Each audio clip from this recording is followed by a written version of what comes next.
नमो अरिहन्ताणं नमो सिद्धाणं नमो आयर्याणं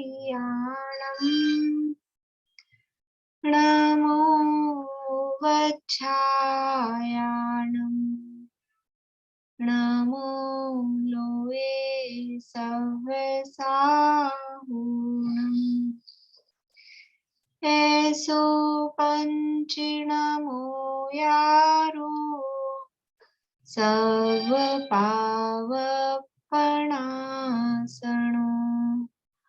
मंगलाणं च सव्येसिं परमं हो हि मंगलम् परमं हो हि मंगलम्। जैन बेसिक क्लास के अंतर्गत हमने बालबोध पाठमालाओं को शुरू किया था और बालबोध पाठमाला भाग 1, 2, 3 इसके बाद में वितराग ज्ञान पाठमाला भाग 1 भी अपनी पूरी हो चुकी है। एक छोटा सा चीज पूछ रही थी, ये पढ़मम होई मंगलम आपने बोला, मैं पढ़मम हवई मंगलम बोलती हूँ, दोनों एक ही बात है क्या? ऐसे कुछ खास अंतर नहीं है, लेकिन अपने दिगंबर परंपरा में पढ़मम हो ही बोलते हैं। बाकी अर्थ दोनों का एक ही होता है। नहीं, क्योंकि मैंने बचपन से जो सीखा और जिस जनवाणी से हम लोग सीखे उसमें तो हवई था। हाँ, वो हवई ज्यादा प्रचलित है, पुस्तकों में भी छपा मिलता है। हाँ। पर अपने जो प्राकृत चलती है उसमें हो ही मूल में वहां दिया है। हवाई भी बोलते हैं तो कोई ऐसे बहुत कोई बड़ी अशुद्धि या नहीं, ऐसा मैं सिर्फ ये पूछ रही थी कि इसका करेक्ट, अगर करेक्ट क्या होना चाहिए। हाँ, ठीक है, दोनों का अर्थ क्योंकि वही होता है, दोनों बनते हैं।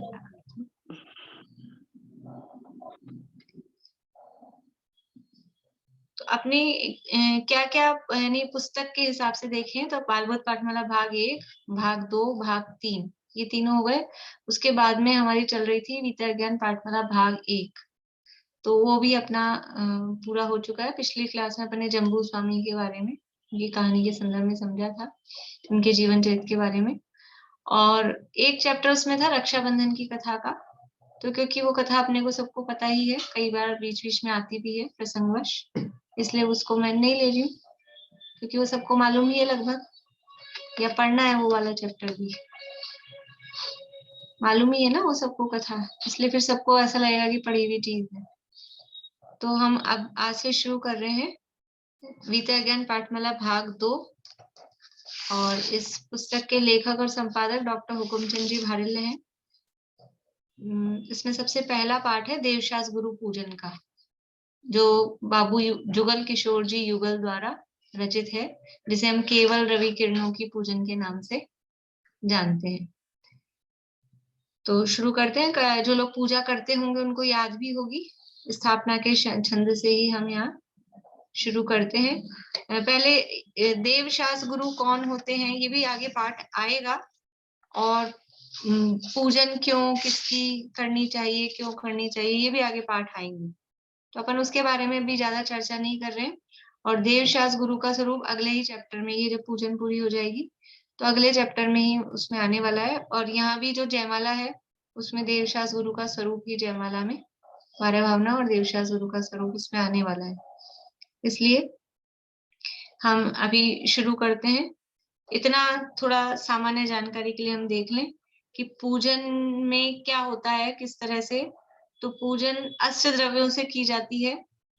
तो 8 तो द्रव्य जो चढ़ाए जाते हैं उसके 8 छंद होते हैं, और सबसे पहला छंद होता है स्थापना का, यानी हम जिनकी पूजन कर रहे हैं उनको अपने हृदय में स्थापित कर रहे हैं।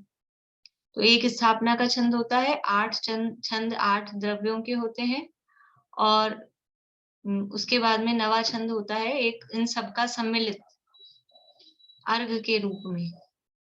और फिर ये तो सब हमने द्रव्य चढ़ाए, और क्यों हम द्रव्य चढ़ा रहे हैं वो सब भी उसमें बताया जाता है। फिर बाद में होती है जयमाला। जयमाला मतलब कि जिनकी हम पूजन कर रहे हैं उनका गुणानुवाद, उनके गुणों का स्मरण, कि हम इनकी पूजन कर क्यों रहे हैं, उनमें क्या महानता है, तो वो जयमाला में वो चर्चा होती है इस तरह से ये पूजन में मतलब ये पूजन की समझ लो फॉर्मेट है, ये इस तरह का जो पूजन होती है वो इस तरह से होती है। शुरू करते हैं स्थापना के छंद से।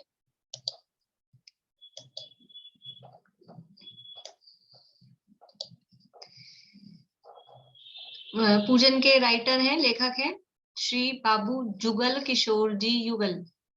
एक मेरी भावना के रचयिता हैं, वो है युगल किशोर जी मुख्तार, उनका नाम है युगल किशोर जी मुख्तार।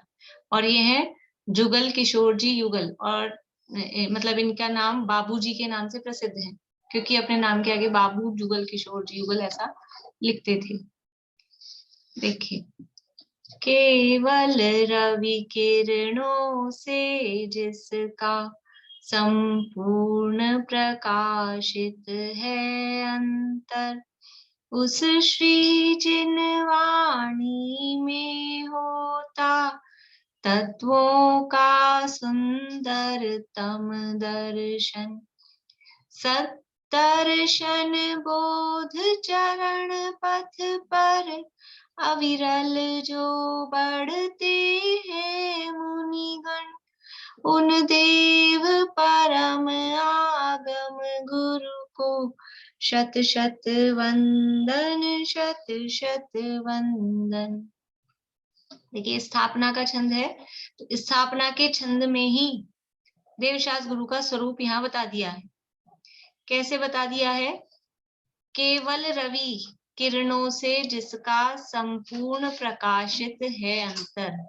केवल यानी केवल रवि, रवि यानी तो पता है सबको, रवि यानी तो सूर्य, और केवल या रवि यानी केवल रवि किरणों, सूर्य की किरणें। और कैसा सूर्य? ओनली, केवल सूर्य। केवल का अर्थ क्या होगा? ओनली।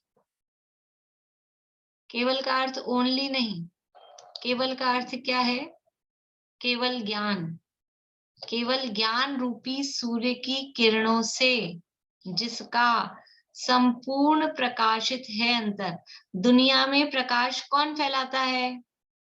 दुनिया में जगत को प्रकाशित कौन करता है? कि जगत सारा प्रकाशित होता है सूर्य की किरणों से। वहां सूर्य की किरणें जहां फैल जाती हैं, सब जगह प्रकाश प्रकाश हो जाता है। तो जिनका अंतस्थल यानी जिनका अंतरंग किससे प्रकाशित है? कि केवल ज्ञान जिनको प्रकट हो चुका है, और केवल ज्ञान से जिनकी जिनकी आत्मा मतलब जो स्वयं वो प्रकाशमान है। कैसे प्रकाशमान है?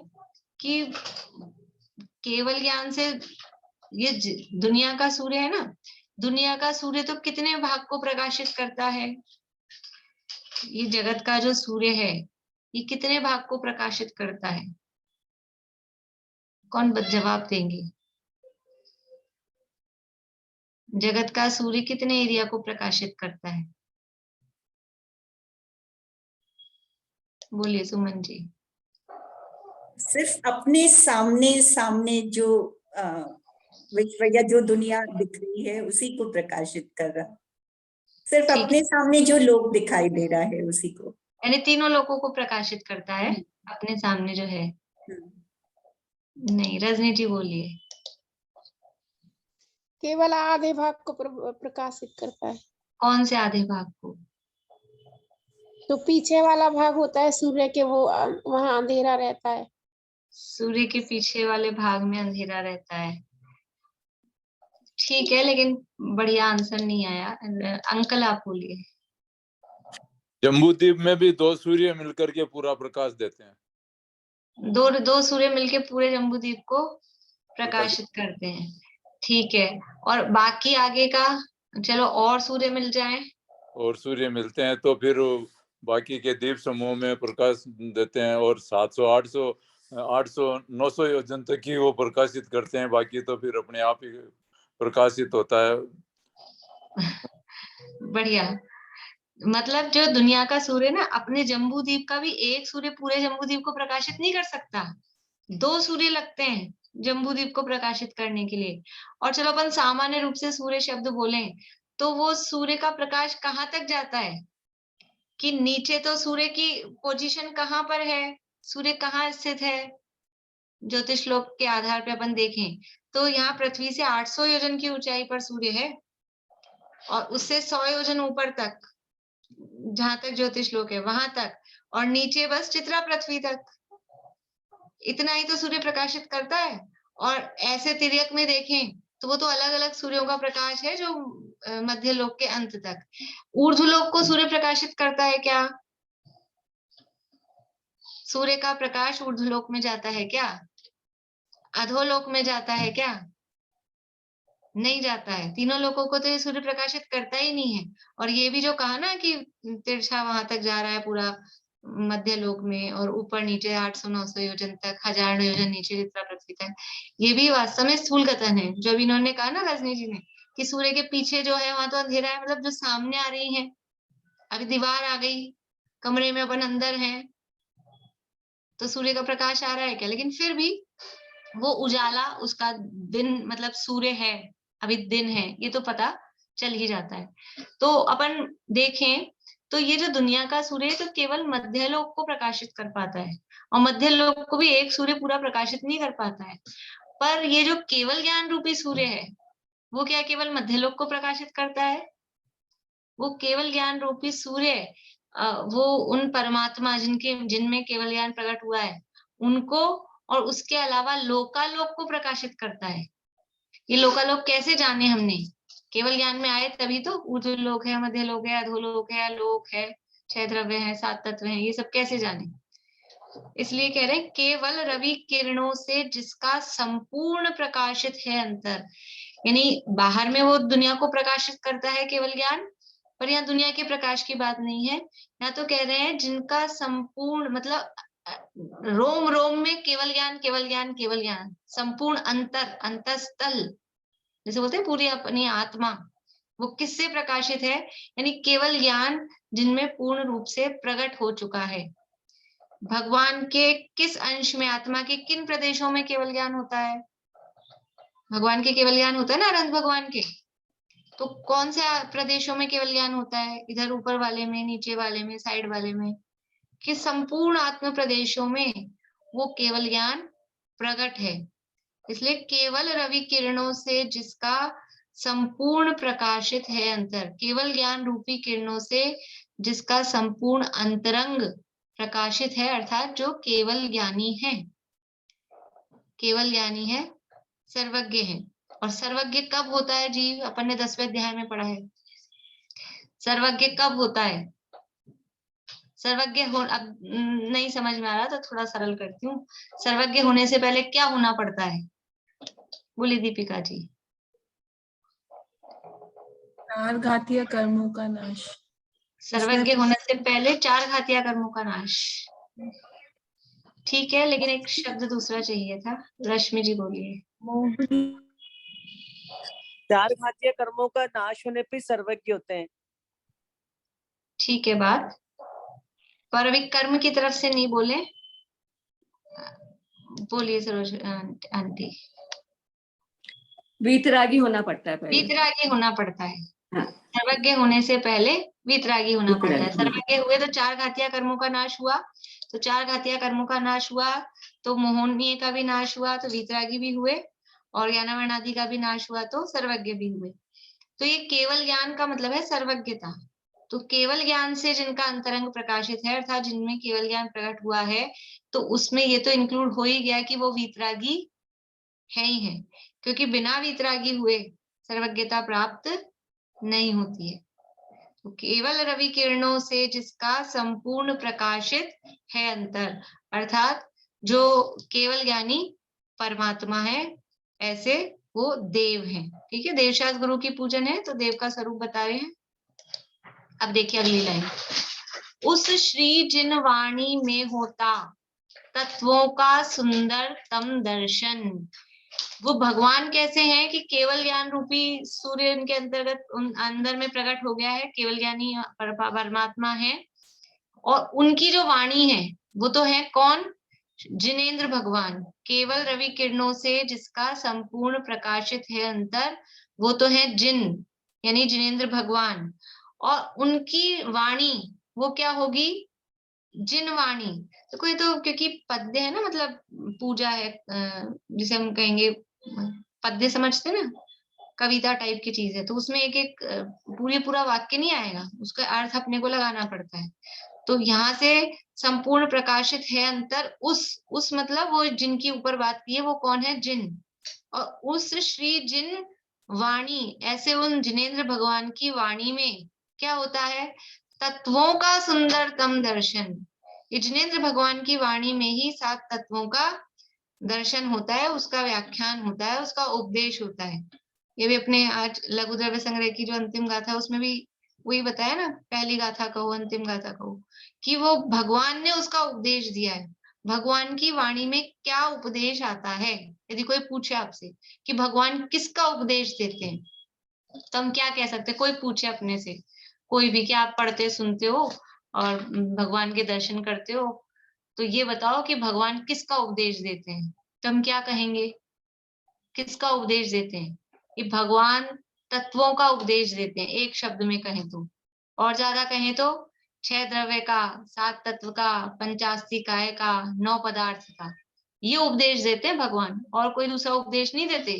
कि वो कहानी वहानी, इसकी कथा, कि वो सब भी इसमें ही गर्भित है। वो जीव तत्व के वर्णन में जितनी भी कहानियां है ना, वो किस में आएंगी, अगर अपन 7 तत्व में देखें तो जीव के बारे में तो वो कहानियों में वर्णन किसका आने वाला है, जीव का ही तो आएगा, कि ये जीव पहले ऐसे था, वैसे हुआ, ये किया वो किया, और उसी के साथ में और भी तत्वों का वर्णन आ जाएगा। तो भगवान 7 तत्व का उपदेश देते हैं, तो उन जिनेंद्र भगवान की वाणी में 7 तत्वों का सुंदरतम, सुंदरतम तम है मतलब इससे अधिक उत्कृष्ट रूप से सुंदर वर्णन जिसमें नहीं हो सकता, ऐसा सुंदरतम दर्शन उसमें होता है। सद दर्शन, ये ना दो है, सत्य और दर्शन, तो संधि होके सद दर्शन। सद दर्शन बोध चरण पथ पर अविरल जो बढ़ते हैं मुनिगण। तीसरे कौन है जिनकी हम यहाँ उपासना कर रहे हैं, वो है हमारे गुरु। कैसे हैं वो गुरु, कि सद दर्शन यानी सम्यक दर्शन, बोध यानी ज्ञान, तो सम्यक ज्ञान डैश लगा के लिखा है ना, तो सत्य शब्द तीनों के साथ लगेगा, दर्शन के साथ भी, बोध के साथ भी, चरण के साथ भी। तो सम्यक दर्शन, सम्यक ज्ञान और चरण यानी आचरण। चरण मतलब आचरण। हम भगवान के चरणों के उपासक हैं, भगवान के चरणों की पूजन करते हैं। मतलब चरण पकड़ लो, ऐसे कहते भगवान आपके चरण पकड़ लिए, या भजनों में इस तरह के आता है, तिनके चरण पकड़ लो।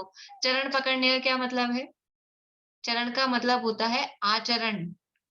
आचरण का मतलब क्या है, कि वो जिस मार्ग पर चले हैं उस मार्ग पर हम चले, ये होता है उनके चरणों का अनुसरण करना, उनके चरणों पर चलना, उनके चरण पकड़ना। तो चरण का अर्थ क्या है, चरण का अर्थ होता है आचरण। तो सम्यक दर्शन, सम्यक ज्ञान और सम्यक चारित्र, आचरण यानी चारित्र।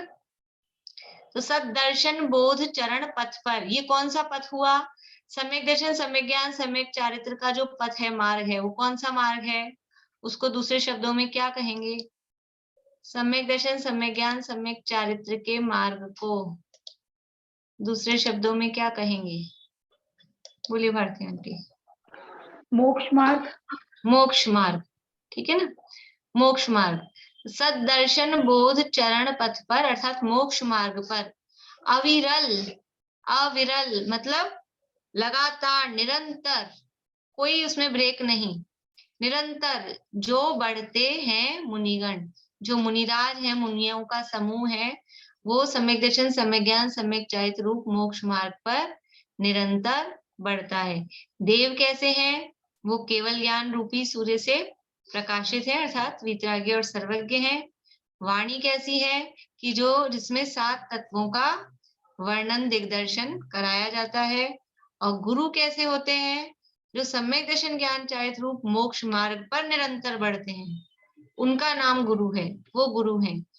उन देव, कौन से देव, जो ऊपर पहली लाइन में कहे थे, उन देव परम आगम, परम आगम ये जिनवाणी, परम आगम और गुरु, ये जो मोक्ष मार्ग पर निरंतर बढ़ रहे हैं, उनको शत शत वंदन, शत शत वंदन, मेरा 100 बार प्रणाम हो, नमस्कार हो, वंदना हो।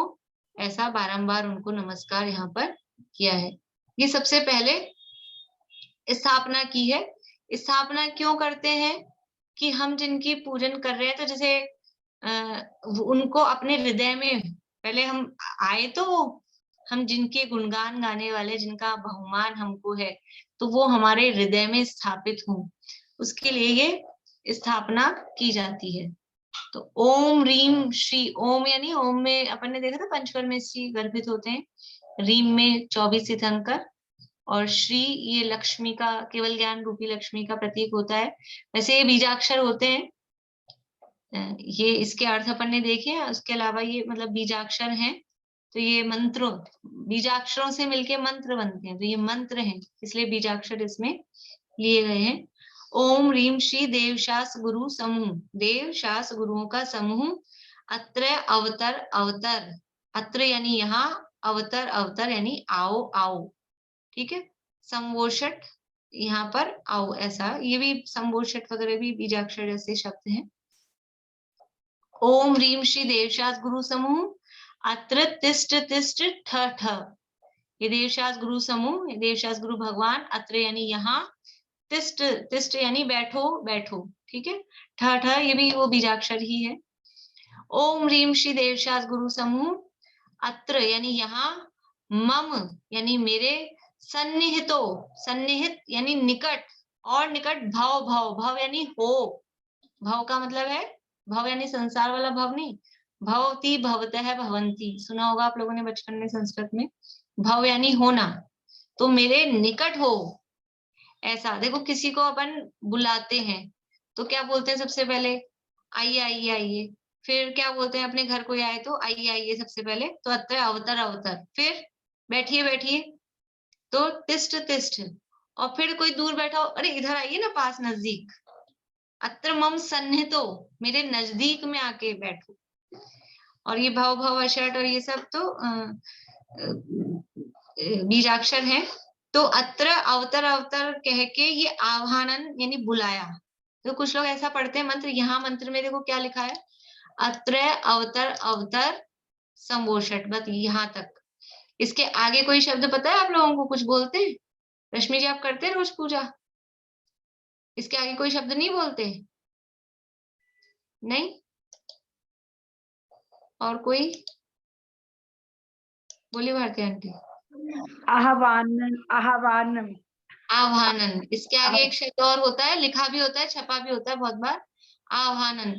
लेकिन वो क्या है, बोलने का नहीं होता है। जैसे कि वो कैसे लिखा होता है, अत्र अवतर अवतर अवतर संभोषणम इति आह्वाननम, ये हमने बुलाया। तो हम किसी को बुलाएं कि आइए आइए आइए, ये हम आपको बुला रहे हैं। फिर बैठिए बैठिए बैठिए, ये हम आपको बिठा रहे हैं, ऐसा अपन बोलते हैं? या सीधा आइए आइए बैठिए बैठिए, यहाँ मेरे नजदीक में आइए, ऐसा ही बोलते हैं? तो वो तो शब्द ऐसा है, अपने ज्ञान के लिए है कि ये हमने आह्वान किया। यानी पूजा के 5 अंग होते हैं। पूजा जो होती है ना, पूजा के 5 अंग होते हैं, नोट कर सकते हैं आप लोग। पहला आह्वानन,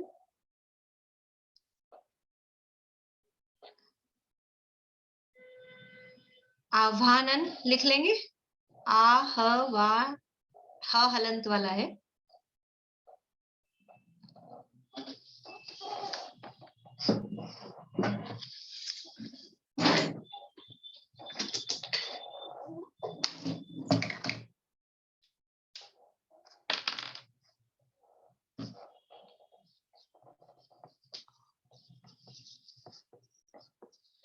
आह्वानन,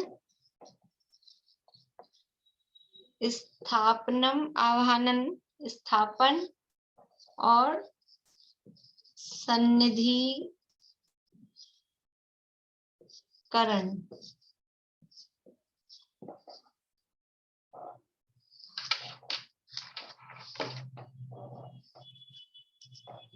आह्वानन, स्थापन और सन्निधिकरण।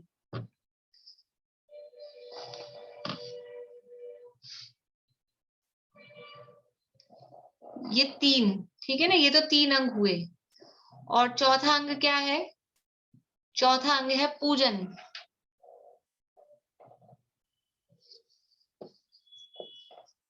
और पांचवा अंग है विसर्जन।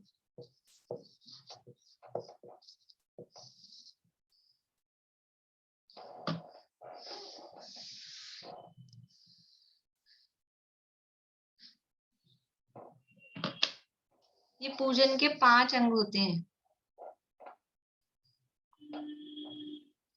5 अंग का मतलब है 5 पार्ट्स हैं, है ना। आवाहन, स्थापन, सन्निधिकरण, पूजन और विसर्जन। तो ये 3 पार्ट्स तो यही हो गए पहले छंद में। आवाहन यानी जो हमारे इष्ट हैं उनको हम बुला रहे हैं, उनको विराजमान कर रहे हैं अपने निकट। देखो अब स्थापना के संदर्भ में भी बातें हैं कि हम वो ठोना लेके, जो लोग पूजा करते होंगे उनको क्रियाओं का पता होगा। एक ठोना होता है, उस ठोने में फिर लौंग से या चावलों से वहां पर हम स्थापना करते हैं, ठीक है। लेकिन वो जो स्थापना अलग से करने की जरूरत नहीं। अगर हम मंदिर में पूजन कर रहे हैं तो भगवान तो वहां स्थापित है ही ना, विराजमान है ही। तो फिर वहां हम ठोने में क्यों जिनकी हम स्थापना करें, फिर क्या होगा, हमने उनको भगवान मान के वहां स्थापना कर दी लौंग को, फिर अब क्या करेंगे। और फिर वो बाद में उस लौंग की उसकी वो आशिका लेते हैं। इसलिए भगवान साक्षात वहां विराजमान है मंदिर में। तो ये तो एक केवल अपने मन के लिए कि हमारे मन में वो भाव बन जाए, पवित्रता आ जाए, इसलिए ये आवाहन, स्थापन, सन्निधिकरण वो मन की शुद्धि के लिए है। अलग से उसको ठोने में स्थापना करने की आवश्यकता नहीं होती है। और फिर वो स्थापना करके और फिर उसकी वो तो क्योंकि भगवान नहीं है ना, फिर हम वो लौंग की क्यों वो लेते हैं, थोड़ा हमको विचारना चाहिए कि भाई उसकी क्या ये तो पूज्य की किसी उनकी लेते ना इस तरह से विनय करके आशिका। तो वो तो वो लौंग में हमने अगर भगवान की स्थापना कर दी, फिर वो लौंग भगवान हो गई। इसलिए स्थापना सामान्य रूप से वैसे ही कर देनी चाहिए। चावल हम पुष्पांजलि चढ़ा दें, पुष्पांजलि क्षेपण कर दें। नहीं, मैंने देखा है वो लौंग में फिर क्या करते हैं, मैं तो नहीं करती, पर मैंने देखा है लोगों को पानी डालते हैं। तो मेरे को लगता है शायद वो गंधोदक बोल के लगाते होंगे, आप पता नहीं, मुझे मेरे को खुद को नहीं पता इसका कारण, पर मैंने देखा है कि सब पानी डालते हैं हाँ, वो उसमें। ऐसा भी करते हैं, लेकिन जो भी क्रिया हम कर रहे हैं उसका थोड़ा सा हमको विचार करना चाहिए ना, कि हम कर क्यों रहे हैं, इसका लॉजिक क्या है, उसके पीछे क्या कारण है, फिर उसका क्या रिजल्ट आने वाला है। ठीक है, आपको कुछ कहना है रश्मि जी? बोलिए। मतलब मंदिर में तो हम स्थापना ये नहीं करते, भगवान जैसे सामने रहते हैं ना तो ऐसे ही कर लेते हैं उनको हाथ से कि आवाहन, स्थापना और संधिकरण। और विसर्जन भी करते हैं तो दूर से भगवान को ऐसे ऐसे ऐसे कर लेते हैं। लेकिन जहाँ मंदिर नहीं होता वहां फिट होने में करते हैं। हाँ, भगवान अगर सामने है तो फिर ऐसा तो बहुत रेयर होता है कि अपन बिना मंदिर के, बिना भगवान के पूजन हाँ करते। हाँ हाँ, नहीं, ये तो हाँ 99% नहीं होता है ऐसा तो। हाँ। इसलिए जब भगवान साक्षात में विराजमान है तो वो ठोने में स्थापना करने की आवश्यकता। महाराज जी ने यही बताया था, बोले भगवान सामने है तो जरूरत नहीं है। बोले दीपिका जी। हम विसर्जन करते हैं ना, अगर हम ठोने में स्थापना करते हैं तो हम विसर्जन भी तो करते हैं ना, फिर उसमें दोष कैसा? देखो, विसर्जन करके भी आप एक कोई छंद बोलते हैं फिर लास्ट में, वो आता है आगे ना, जो देवगण मुझे भक्ति हाँ, प्रमाण ते सब जाओ कृपा करके अपने अपने। सब मेरे मन बसो 24 भगवान। अच्छा, आप ऐसा बोलते हैं, वरना ज्यादातर लोग ऐसे बोलते हैं, ते सब जाओ कृपा कर अपने अपने थान, ऐसा बोलते हैं उसमें। देखो, कोई मेहमान अपने घर आया, मेहमान अपने घर आया तब अपन उसको बोलते हैं आइए आइए पधारिए बैठिए। लेकिन जब वो जा रहा होता है ना, तो पुराने लोगों की तो ये आदत होती है, ऐसा बोलते हैं हम तो जाने के लिए नहीं कहेंगे, आप और रुकते। तो अपन कोई कहते हैं कि कृपा करके ते सब जाओ अपने अपने स्थान, कि अब बहुत देर हो गई, आप जाओ, हमारे सोने का टाइम हो गया। ऐसा कोई मतलब ऐसा तो कोई नहीं कहता ना। तो वो विसर्जन में वो तो बोलने की जरूरत ही नहीं है। और विसर्जन तो ये है कि हमने अपने मन में भगवान की स्थापना की थी, अब हमने ये भगवान की जो उपासना है वो कर ली, तो अब उसकी हम समापन, विसर्जन का मतलब है समापन कर रहे हैं, इसलिए वो विसर्जन किया जाता है। विसर्जन का मतलब ऐसा नहीं कि अभी तो पहले हमने किसी में भगवान बना लिया था, अब उसको भगवान नहीं मान रहे, इस तरह का विसर्जन नहीं है। या वो जो गणपति का विसर्जन कर देते हैं, ऐसा विसर्जन नहीं है। तो इसका मतलब वो ठोना ही नहीं होना चाहिए, ठोने की फिर तो जरूरत ही क्या है? मतलब वो अगर जब इस हिसाब से है तो वो मतलब न स्थापना भी नहीं करनी है। हाँ, और जैसे छंद लिखे हुए हैं, ये कहे हैं, तो हम स्थापना के तीनों सामान्य रूप से उसमें पुष्पांजलि क्षेपण कर सकते हैं भी, ये हमने अपने मन में की है और उसके लिए अपन पुष्पांजलि क्षेपण कर रहे हैं, ऐसा। और आप लोग विचार करना, महाराज वगैरह भी इसके बारे में बोलते हैं, वो इसलिए थोड़ा बताते रहते हैं। कंफ्यूजन हो रहा है कि वो जो कर रहे हैं वो गलत है कि सही है, वो समझ देखो, नहीं आ रहा। परंपराएं चली आती है, जैसे कुछ क्रियाओं में ऐसा होता है, खैर कर भी रहे हैं तो इतना कोई वो ऐसा नहीं, लेकिन हम बोल क्या रहे हैं, कम से कम बोलने में तो ये तो ध्यान रहे, आप तो ठीक बोलते हैं, वरना जो ते सब जाओ कृपा कर अपने अपने स्थान, वो तो बिल्कुल ही, क्योंकि अच्छा ही नहीं लगेगा किसी को, अपन पहले तो बुला रहे हैं और फिर जाने को कह रहे हैं, वो तो उचित ही नहीं है। और बाकी ये पद्धतियां होती है अलग अलग एरिया वाइज भी, अलग अलग काल के हिसाब से भी, तो किसी काल में किसी उसमें ये पद्धतियां आ गई, लेकिन अब अपन उसको देखें कि वास्तव में वो लॉजिकली सही है या नहीं है, तो हम विचार करके, और अगर अपने हाथ में है, कोई हमको बाधा नहीं है, तो हम उसको सुधार भी सकते हैं। ठीक है, देखिए, तो ये हुआ स्थापना का छंद। भगवान हमारे हृदय में विराजमान हो गए हैं। कौन कौन विराजमान हो गए हैं हमारे हृदय में? देव, शास्त्र और गुरु।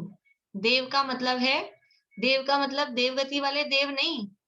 कौन से देव? केवल रवि किरणों से जिसका संपूर्ण प्रकाशित है अंतर, जो केवल यानी परमात्मा है, वितरागी सर्वज्ञ जो भगवान है, अरहंत और सिद्ध दोनों उस देव शब्द में गर्भित हैं। और गुरु में आचार्य, उपाध्याय, साधु तीनों। तो ये देवशास्त्र गुरु पूजन पंचपरमेष्ठी पूजन है कि नहीं है? देवशास्त्र गुरु में पंचपरमेष्ठी शामिल है कि नहीं है? पंचपरमेष्ठी भी शामिल है। और शास्त्र तो उन्हीं देव की या गुरु की वाणी है, तो वो शास्त्र है। देखिए आगे है जल का छंद। बोलिए भारती आंटी। ये आपने सन्निधिकरण नहीं बताया, आपने तो बोला ये तीनों इसी में आ गए, तो आवाहन हो गया, स्थापन हो गया, फिर सन्निधिकरण क्या होता है? सन्निधिकरण कहा ना, सन्निधि मेरे निकट आओ, यहाँ और पास आओ। उदाहरण में जो अपने लिया था, आओ आओ बैठो, और इधर नहीं मेरे पास बैठो, तो सन्निधिकरण है मेरे हृदय में विराजमान हो। अत्र अवतर अवतर, यहाँ आओ, अत्र तिष्ठ तिष्ठ विराजिए, और मेरे बिल्कुल हृदय में ही बैठ जाइए। देवशास्त्र गुरु भगवान आप मेरे हृदय में विराजमान हो जाइए। देखिए पढ़ते हैं आगे। इंद्रिय के भोग मधुर विष सम लावण्यमयी कंचन काया, यह सब कुछ जड़ की क्रीड़ा है, मैं अब तक जान नहीं पाया। मैं भूल स्वयं के वैभव को, पर ममता में अटकाया हूँ। अब निर्मल सम्यक नीर लिए, मिथ्यामल धोने आया। देखिए पूजन में अष्ट द्रव्य चढ़ाते हैं, अष्ट द्रव्यों से पूजन करने की पद्धति अपने यहाँ पर है। लेकिन सबसे पहला द्रव्य क्या है? जल। जल क्यों चढ़ाते हैं? तो उसका कारण मंत्रों में दिया होता है। जितने भी जब भी मंत्र अपन पढ़ते हैं तो उस द्रव्य को चढ़ाने का कारण उसमें दिया होता है। तो जल क्यों चढ़ाते हैं? तो यहाँ तो दिया है मिथ्यात्व मल विनाशनाय। वैसे अपन सामान्य और पूजाओं में क्या पढ़ते हैं? जन्म जरा मृत्यु विनाशनाय जलम। ये जन्म जरा, जन्म यानी जन्म लेना, जरा यानी बुढ़ापा, और मरण यानी मरण होना। ये हमारे रोग लगा है, जन्म मरण बुढ़ापा, इसका।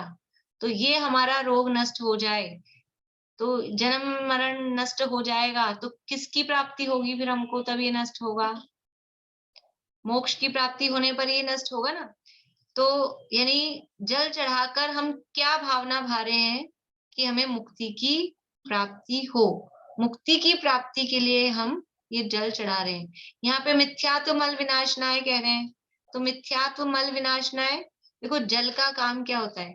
एक और पूजन है अपने आगे बाद में आएगी कोर्स में, सीमंदर पूजन है डॉक्टर हुकुमचंद जी भारिल की, उसमें तो बहुत सुंदर प्रयोग है। जल काम क्या आता है, जल का काम क्या है, पानी का काम क्या है,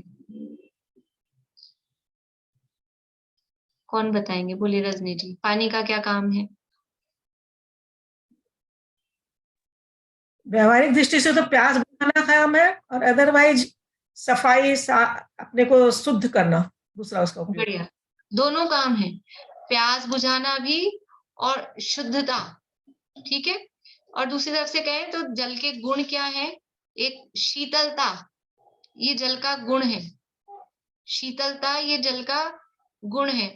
तो पानी का मतलब प्यास बुझाता है, मतलब प्यास बुझाता है यानी शीतलता के अर्थ में उसको लेते हैं। तो पानी का स्वभाव शीतल है। कैसे पता? हम तो अभी सर्दी के दिनों में गर्म कर करके रखते हैं, और ऐसे कभी कभी तेज हो जाता है तो वो तो गर्म हो जाता है, कि कितना भी गर्म हो उसका स्वभाव क्या है, उसका स्वभाव है शीतलता प्रदान करना। कैसे? कि वो इतना उबला हुआ पानी भी यदि कहीं आग लग गई तो पानी डालना है, तो ये गर्म पानी काम आएगा कि नहीं आएगा? आग लग जाए तो आग बुझाने के लिए गर्म पानी तो और बढ़ा देगा आग को, क्योंकि गर्म है। नहीं, गर्म पानी भी यदि आग पे डाला जाएगा तो वो, इसका मतलब है उसका गुण क्या था, शीतलता, वो आग को बुझा देता है। और दूसरा है शुद्धता, स्वच्छता के लिए काम में आता है, कि हमारा पैर गंदा हो गया कीचड़ से और अपने को पैर धोना है, हमारे पास पानी कौन सा है, कि वो कपड़े धोए थे बाल्टी में वो वाला पानी बचा है, तो क्या करें, पैर साफ होगा कि नहीं? ये गंदा पानी है, ये गंदा हो भले ही, लेकिन अभी हमारा पैर तो इससे साफ हो ही जाएगा। तो पानी एक स्वच्छता के रूप में, एक शीतलता के रूप में, दो कामों के लिए पानी को अपन याद करते हैं। यहाँ क्या कर रहे हैं उस पानी से? मिथ्यात्व मल को धो रहे हैं, मल लगाए ना मिथ्यात्व का, उस मल को धोने के लिए जल का उपयोग कर रहे हैं। अब देखो, दुनिया का ये बारिश का कीचड़ लग जाए तो पानी अपना साधारण काम आता है, हमारे मल कौन सा लगा है? मल कौन सा लगा है? मिथ्यात्व का, मोह राग द्वेष का। तो उसके लिए कौन सा जल चाहिए? वैसा जल यहाँ पे बता रहे हैं। देखिए छंद पढ़ते हैं, अर्थ करते हैं। इंद्रिय के भोग मधुर विष सम, इंद्रिय के भोग, जो पांचों इंद्रियों के भोग हैं वो कैसे हैं?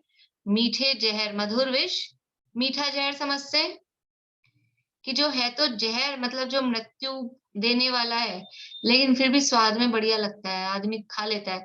ऐसे तो होता है जहर कड़वा, कोई खाना नहीं चाहता है, लेकिन मिठाई के रूप में, मीठे रूप में उसको दे तो व्यक्ति पसंद कर लेता है। मीठा जहर को एक दूसरे शब्द में स्लो पॉइजन भी कहते हैं, धीरे धीरे मारता है, स्लो पॉइजन होता है ना। तो ये जो इंद्रिय के भोग हैं, हम 5 इंद्रिय के भोग भोग रहे हैं, तो हमको लगता कैसे है? बहुत सुख आ रहा है, बहुत मजा आ रहा है। सर्दी के दिनों में हीटर चला के बैठ गए हैं, रजाई ओढ़ के बैठ गए हैं, तो आनंद आ रहा है। और टीवी देखने में, पिक्चर देखने में, खाने में, पीने में क्या होता है? अपने को आनंद आता है, घूमने में, फिरने में, पहनने ओढ़ने में। लेकिन ये है कैसे कि अपने को लग रहा है हम सुखी हो रहे हैं, पर वास्तव में क्या हो रहा है? वास्तव में दुखी है। इंद्रिय सुख कैसे हैं? ये सुख नहीं है, ये दुख रूप ही है। तो ये इंद्रिय के भोग कैसे है? मधुर विष, मीठे जहर के समान है। खा लो, रोज अपने को खूब मिल रही है रसना इंद्रिय के विषय। आज बर्फी खाई है, कल पेड़ा खाएंगे, फिर एक ही साथ खा लेंगे। एक ही शादी में इतनी इतनी इतनी मिठाई की दुकान पूरी लगी होती है, और फिर आदमी चखे भी ना केवल इतना भी, तो भी ऐसा लगता है कि बहुत अच्छा लगा, लेकिन फिर बाद में क्या होता है? तो पेट की हालत खराब, फिर तबीयत खराब हो जाती है। तो ये कैसे लग रहे हैं? हमको अच्छे लग रहे हैं, लेकिन वो मीठे जहर के समान है, बाद में तकलीफदायी होते हैं। और लावण्यमयी कंचन काया, ये जो हमारा शरीर है, काया यानी शरीर, लावण्यमयी यानी सौंदर्य से युक्त, बोलते रूप लावण्य, बहुत रूपवान, लावण्य सौंदर्यवान, ये जो कंचन, ये सोने जैसी हमारी काया यानी ये शरीर है, पांचों इंद्रिय के भोग, और दूसरा हमारी ये कंचन काया, ये सोने जैसी ये हमारी सुंदर काया शरीर, ये क्या है? यह सब कुछ जड़ की क्रीड़ा है। ये सब क्या है? जड़ है। जड़ यानी पुद्गल, ये सब कुछ जड़ की क्रीड़ा यानी सब पुद्गल का खेल है, इसमें मेरा कुछ भी नहीं है। चाहे पांच इंद्रिय के विषय हो जो कि मीठे जहर के समान है, चाहे ये सुंदर शरीर हो, ये सुंदर शरीर मैं नहीं, सोने जैसा सुंदर हो तो भी ये मैं नहीं हूं। क्यों? क्योंकि ये तो जड़ है, पुद्गल है, ये पुद्गल की क्रीड़ा मतलब ये पुद्गल का खेल है, पुद्गल पौद्गलिक है। मैं अब तक जान नहीं पाया, इसको मैं अब तक नहीं जान पाया। ये जो पांच इंद्रिय के भोग हैं, और ये जो शरीर है, ये सब पौद्गलिक है, जड़ है, ये बात मैं अब तक नहीं जान पाया। तो फिर क्या जाना था? यदि ये जड़ है, ये मैंने नहीं जाना था आज तक, तो फिर क्या जाना था? इसका मतलब क्या हुआ कि इस सब को ही मैं अपना स्वरूप, यही मैं हूं, यही मैं चैतन्य स्वरूप हूँ, इस शरीर को ही मैं जीव मान रखा था, और ये इंद्रिय के विषय भोगों में ही सुख मान रखा था। लेकिन ये तो सब पौद्गलिक है, जड़ है। जड़ है का मतलब है, पुद्गल का मतलब होता है जो नष्ट होता है, पूर्यति गाल्यति, जो क्षणिक है, नष्ट हो जाने वाला है, ऐसा ये पुद्गल है। तो ये बात मैंने अब तक नहीं जानी थी। और क्या हुआ? मैं भूल स्वयं के वैभव को पर ममता में अटकाया हूं। मैं अपने वैभव को भूल गया और दूसरों की में ममत्व कर रहा हूँ, दूसरों की संपत्ति में अटका हुआ हूँ, दूसरों की चीजों में। मेरे पास खुद के पास इतना संपत्ति, धन दौलत वैभव, कौन सा धन दौलत वैभव है अपने पास कि मेरे खुद की इतनी गाड़ियां बंगले सब नौकर चाकर हैं, और मैं दूसरे की गाड़ी की तरफ देख रहा हूँ कि अरे ये इसकी गाड़ी कितनी अच्छी है, इसमें मुझे बैठने को मिल जाए, इसका घर कितना अच्छा है, इसको इसमें मुझे रहने को मिल जाए। अरे अपने वैभव, क्या वैभव है आत्मा का? कि मैं स्वयं अनंत शक्ति संपन्न सुख का पिंड, मैं ज्ञानानंद स्वभावी हूँ, ये मेरा वैभव है। आनंद का पिंड हूँ। इन इंद्रिय के भोगों में और इस शरीर में तो सुख है ही नहीं, पुद्गल है। पुद्गल में सुख नाम का गुण होता ही नहीं, जड़ में। और मैं कैसा हूं? मैं आनंद का ठोस घन पिंड हूं, जिसमें कूट कूट के ठोक ठोक के आनंद आनंद सुख भरा है। ऐसे मैं अपने स्वयं के वैभव को भूलकर और पर ममता में, ये पर पदार्थ जो भोग है, विषय भोग है, शरीर है, इन पर पदार्थों की ममता में, इसके ममत्व में अटकाया हूं, अटका हुआ हूं अनादिकाल से अब तक। इसलिए ये क्या है? ये पर ममता में जो अटका हुआ हूं ना, अपने वैभव को भूला और पर ममता में अटका हुआ हूं। और ये जो इंद्रिय के भोग और ये शरीर है, ये जड़ पुद्गल है, ये जो जाना नहीं, ये सब क्या है? ये सब ही तो मेरा मिथ्यात्व है, ये ही तो मेरा उल्टी मान्यता है। ये तो उल्टी मान्यता है कि ये विषयों में सुख नहीं है, शरीर चेतन नहीं है, जड़ है, और मैं खुद अनंत वैभवशाली हूँ, इन सबको मैं भूल गया हूँ। तो ये सब मेरा मिथ्यात्व है। इसलिए इस मिथ्यात्व मल को धोने के लिए, ये जो मेरा सारा मिथ्यात्व था, उल्टी मान्यता थी, इस उल्टी मान्यता यानी मिथ्यात्व मल को धोने के लिए अब मैं क्या लाया हूँ आपके पास में? अब निर्मल सम्यक नीर लिए मिथ्या मल धोने आया हूँ। अब मैंने, ये तो सब गंदे थे, अब मैंने साफ निर्मल शुद्ध ऐसा सम्यक्त रूपी जल लिया है, और उस सम्यक्त रूपी जल से ये मिथ्यात्व रूपी मल धुलता है। ऐसा ये मिथ्यात्व मल में धोने आया हूँ। यानी भगवान के चरणों की शरण में मैं अब ये सही वस्तु स्वरूप समझ गया हूँ, और सही वस्तु स्वरूप समझने के कारण अब ये मेरा मिथ्यात्व नष्ट हो जाएगा। तो ये जल आपके चरणों में चढ़ाने का क्या प्रयोजन है? ये जल चढ़ाने से क्या भगवान प्रसन्न होंगे? हम ये अष्ट द्रव्य क्यों चढ़ाते हैं? तो भगवान प्रसन्न हो जाएंगे? छांट छांट के हम बड़े बड़े बादाम चढ़ाते हैं। घर से तो पता नहीं कैसे भी लाए, अगर मंदिर के लेते हैं तो छांट छांट के बड़े बड़े लेंगे। तो क्यों बड़े बादाम चढ़ाने से ज्यादा प्रसन्न होंगे भगवान, और छोटा चढ़ जाए तो कम प्रसन्न होंगे? भगवान क्या प्रसन्न होंगे? भगवान तो वीतरागी हैं, और वो बड़ा बादाम चढ़ा दोगे तो ये मेरा अच्छा बड़ा भगत है, इसको जल्दी मोक्ष तो किसी को जाना है नहीं, काम निपटवाने अपने, तो भगवान अपने काम निपटा देंगे। ऐसा कुछ नहीं है। ये जल क्यों चढ़ा रहे हैं, बादाम क्यों चढ़ा रहे हैं, फल क्यों चढ़ा रहे हैं?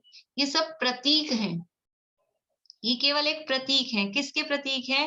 कि ये जल हम इसलिए चढ़ा रहे हैं कि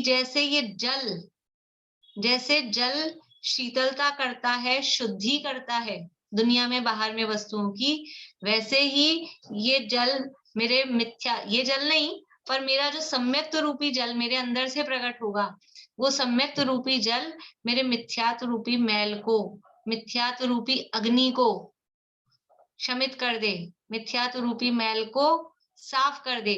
उसके प्रतीक के रूप में हम ये जल आपके सामने चढ़ा रहे हैं। मतलब प्रतीक का मतलब है हम प्रतिज्ञा कर रहे हैं।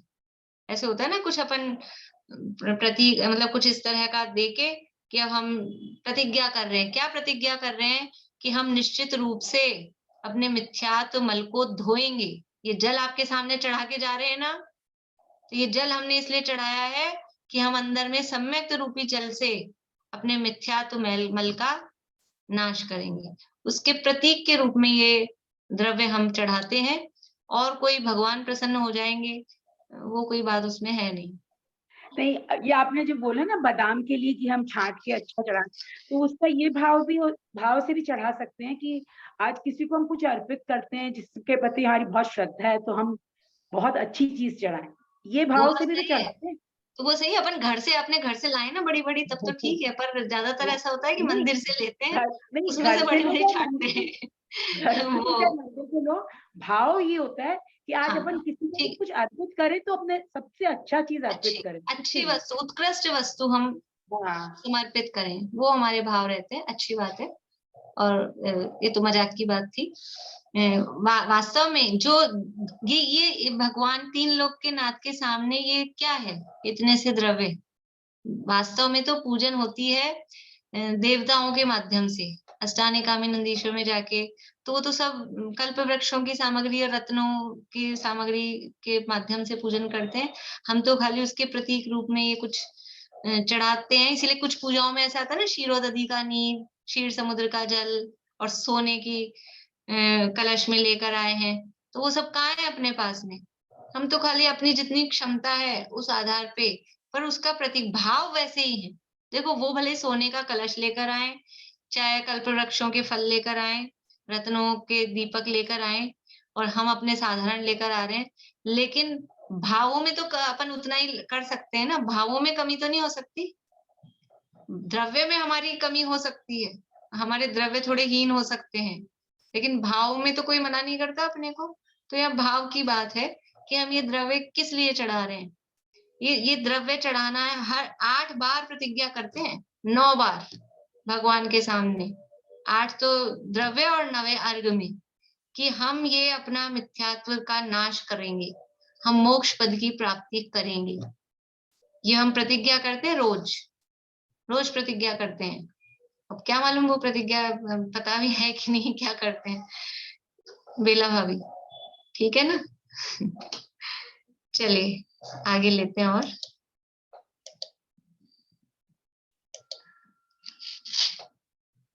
बोलिए रजनी जी। जैसे ये अपने जब जल चढ़ाते हैं तो 3 बार चढ़ाते हैं, जन्म जरा मृत्यु जलम निर्वापामिति स्वाहा, तो वो क्या होना चाहिए? 3 बार की जरूरत नहीं, वो तो 3 मतलब ये क्या अलग अलग उसके साथ में ऐसा सबका भाव वही है कि हम मोक्ष की प्राप्ति करना चाह रहे हैं, मुक्ति की प्राप्ति। तो जन्म जरा मरण रोग विनाशनाय, तो जन्म जरा मिटेगा तो होगा क्या, कब मिटेगा जन्म जरा मरण? मुक्ति की प्राप्ति होने पर ही मिटेगा ना, जन्म मरण का अभाव तो तभी होगा। तो उसका मतलब भी है हम मुक्ति की प्राप्ति चाहते हैं। अलग अलग चंदन में भी क्या, संसार ताप विनाशनाय चंदनम, तो संसार ताप विनाशनाय का मतलब क्या होगा, मोक्ष की प्राप्ति। तो सबका भाव वही है, मतलब सबकी कोई आठों का प्रयोजन अलग नहीं है, लेकिन एक जोड़ा है सबके साथ में अलग अलग, उसको अपने भाव बने उसके हिसाब से, इसलिए। मतलब 3 बार डालने की जरूरत नहीं रहती, एक बार में। नहीं नहीं, हाँ 3 बार डालने की कोई ऐसा वो नहीं। अच्छा, एक और आपने जैसे कहा कि भाई आवाहन या सनिधिकरण नहीं करना चाहिए क्योंकि सामने भगवान विराजमान है, तो मान लीजिए जो वेदी में भगवान है उनकी कर रहे हो तो ठीक है, मान लीजिए अपन शांतिनाथ भगवान की और वहां शांतिनाथ भगवान की प्रतिमा नहीं है, तो क्या आवाहन करना चाहिए? देखो, आवाहन स्थापन ये बोलने में कोई बुराई नहीं है, बात तो चल रही थी ठोने में स्थापना करने की, और नहीं है प्रतिमा तो भी हम हमारे हृदय में कर रहे हैं ना। शांतिनाथ भगवान की प्रतिमा नहीं है वहां पर, तो भी हम हमारे हृदय में स्थापना कर रहे हैं, तो अलग से उसको ठोने में करने की आवश्यकता नहीं है। बोल दें तो सही, बोलने में कोई बुराई नहीं है। अत्र अवतर अवतर अत्र तिष्ठ तिष्ठ अत्र ठठ अत्र मम सन्निहितो भव वशट। लेकिन उसके बोलने के बाद मतलब कोई सामग्री चढ़ाने की जरूरत नहीं है इनको तीनों? पुष्पांजलि चढ़ा सकते हैं, बोला ना, पुष्पांजलि छिपा लौंग भी चढ़ानी है तो वही थाली में ही अपन चढ़ा सकते हैं। अलग से ठोने में वो अलग से स्थापना करना, वो इतना कुछ उसका वो नहीं है। नहीं तो अगर थाली में भी करते हैं तो एक ही बात है ना, ऊपर है ना वो तो बनाते हैं शीत शिला और वो करते हैं उसी में डालते हैं फिर अपन। अब वो अपने को रहता है तो उसमें डालते नहीं, सामान्य रूप से ऐसे भी कर सकते हैं मतलब। देखिए, इन चीजों में कोई खास बात नहीं होती है, इससे कोई ज्यादा पाप लग जाता है। कुछ लोग बहुत इसमें वो रहते हैं, आग्रह है, इसमें हाथ नहीं लग जाए, उस पे हाथ नहीं लग जाए या ऐसा, तो इसमें कुछ नहीं। मेन रहता है अपने भावों पर, क्रिया अपनी सही होनी चाहिए, द्रव्य शुद्ध होना चाहिए, क्रिया भाव शुद्ध होना चाहिए, द्रव्य शुद्धि और भाव शुद्धि। तो हमारा हम जो सामग्री चढ़ा रहे हैं वो भी शुद्ध हो, प्रासुक हो, शोधी हुई हो, जीव जंतु से रहित हो, और हमारे भाव शुद्ध हो। उसके बाद में अब बहुत लोगों को रहता है थाली में बनाए क्या, साथिया एक बनाए कि 5 बनाए, कि इधर उधर ओम लिखें कि श्री लिखें, क्या क्या लिखें। उसमें भी सबकी अलग अलग पद्धति होती है, इसमें कुछ खास फर्क नहीं पड़ता है। बिना द्रव्य के भी करें ना तो भी कोई फर्क नहीं पड़ता है। द्रव्य हमारे पास में, देखो, द्रव्य से करनी चाहिए, इस बहाने हमारे हाथ से निकलता है, दान की भी एक बात उसमें हो जाती है साथ में, और भगवान को समर्पित करने की भी बात होती है, तो करना चाहिए। लेकिन कदाचित नहीं भी हो तो भी कोई नहीं, भाव अपने बराबर, द्रव्य तो अवलंबन मात्र है। जैसे भी कहा ना, प्रतीक रूप में चढ़ा रहे हैं, द्रव्य तो केवल अवलंबन है, इन द्रव्यों का हम अवलंबन ले रहे हैं। अब हमारा उपयोग बिना द्रव्य के ही लगा हुआ है बराबर, तो कोई जरूरत नहीं है, नहीं भी हो द्रव्य तो भी ठीक है। ऐसा नहीं है कि बिना द्रव्य के पूजन नहीं हो सकती, द्रव्य से पूजन हो तो ही पूजन होती है, ऐसा नहीं है। लेकिन वो द्रव्य से हम पूजन करते हैं तो हमारे थोड़ा भाव विशेष रूप से लग जाते हैं, अपने को फीलिंग भी कुछ ऐसे आती है कि हाँ, तो हमको हम द्रव्य से करें, क्योंकि उससे अपने को थोड़ा वो लगता है। बस ये खाली ऐसा प्रतीक के रूप में ही है, बाकी इसमें आग्रह वाली कोई बात नहीं है। अगर लेकिन द्रव्य चढ़ा रहे हैं तो शुद्ध हो, प्रासुक हो, ये हमको ध्यान रखना चाहिए। ऐसे ऐसा भी कहा जाता है ना कि अगर द्रव्य से पूजा नहीं कर रहे हो तो नमः बोलना चाहिए और द्रव्य है तो स्वाहा कहना चाहिए, इसमें भी कुछ फर्क है? हाँ, वो भाई जब द्रव्य चढ़ा ही नहीं रहे तो स्वाहा क्यों बोलना। लेकिन अगर बोल भी दें तो भी कोई खास मतलब उससे कुछ बहुत पाप लग जाएगा ऐसा नहीं होता है। मान लो अपनी आदत पड़ी हुई है स्वाहा बोलने की और स्वाहा ही बोल दिया है, तो ऐसा कोई मतलब उससे कोई दोष नहीं पाप नहीं होना क्या चाहिए वो पूछ रही हूँ। होने में। तो बोला ना भाई, ध्यान पूर्वक अपन बोले तो उस समय, क्योंकि हम चढ़ा ही नहीं रहे तो स्वाहा बोले क्यों। लेकिन अगर नमः बोल करना भी, हाँ अगर बोल दिया है तो उसमें कोई बड़ा दोष नहीं हो गया है। मुझे ध्यान नहीं आ रहा है नाम किसने कहा था, लेकिन वो शायद ना स्वाहा के लिए भी कुछ बोल रहे थे कि स्वाहा नहीं बोल के अर्चयानी बोलती है। हाँ, उसमें भी इसीलिए वो मतलब कोई कहते हैं अपने यहाँ स्वाहा क्यों स्वाहा करना, तो जैसे कोई स्वाहा स्वाहा कर दिए, क्यों करना अपने अपने परंपरा में, तो उन्होंने हम बोला था चढ़ा मुझे रहे ये। हैं अर्चयामी ऐसा भी कहते हैं। लेकिन मेरा तो मतलब मानना और कहना इसमें यही है कि जहां जैसा जो भी कुछ चलता हो, इनमें आग्रह नहीं होना चाहिए अपने को बहुत ज्यादा। हमें अपने भावों की शुद्धि का ध्यान रखना चाहिए और द्रव्य की शुद्धि, बाकी फिर शब्दों में थोड़ा बहुत जहां जैसी कोई परंपरा जो चलती हो उसमें कोई खास फर्क नहीं पड़ता है। शब्दों में बहुत ज्यादा अपन अटके रहें, उलझे रहें, ऐसा क्यों बोल दिया, तो कोई खास बात नहीं है। मान लो जैसे भी मैंने कहा अत्र अवतर अवतर संभोषट आवाहननम, तो आवाहननम नहीं बोलना चाहिए, अत्र अवतर अवतर संभोषट तक ही बोलना चाहिए। लेकिन अगर बोल दिया आवाहननम भी तो ऐसे कोई बहुत बड़ा पाप लग गया है, नरक में चले जाएंगे सीधे, ऐसा कुछ वो उसमें नहीं है। फिर बाद में अपन क्षमापना कर ही लेते हैं कि थोड़ी जो भी कुछ हमारी अज्ञानता से इस तरह के दोष हो गए हैं, तो वो ठीक है, वो लेकर ही ये अपन को सामग्री को धो के ही करनी चाहिए, सूखी सामग्री से नहीं करनी चाहिए क्या पूजा? देखो बात ऐसी है कि हम घर में भोजन हम खुद भोजन करते हैं या बना रहे हैं, हम मान लीजिए चावल बनाए हमने, तो बिना धोए बना लेते हैं? नहीं, धो के बनाते हैं ना, धो के खाते हैं। तो इसलिए वो अशुद्ध होती है ना बाहर से जो आई है, हाँ सबके हाथ लगे होते हैं, कैसे भी हाथ लगे होते हैं, किसी के भी हाथ लगे होते हैं, दुकानदार के पास से अपन लेकर आए हैं, हाँ तो इसलिए उसको धो के मतलब हम शुद्ध करके तभी चढ़ाना चाहिए जहां तक है। लेकिन फिर कभी कदाचित नहीं हो प्रसंग तो ठीक है, और अगर आप रेगुलर चढ़ाते हैं और आपको ऐसा लगता है धो नहीं पा रहे हैं, तो थोड़ा गीले कपड़े से पोंछ के उसको सुखा लें। मतलब अगर धोने की रोज आपको व्यवस्था नहीं बनती है, हाँ अगर ऐसा आपको लगता है, तो थोड़ा सा बोरिंग का या कुएं का पानी ला के उसको प्रासुक करके और अपनी सामग्री को पोंछ के धो के सुखा लें घर में, और फिर वैसे ही चढ़ा दें रोज।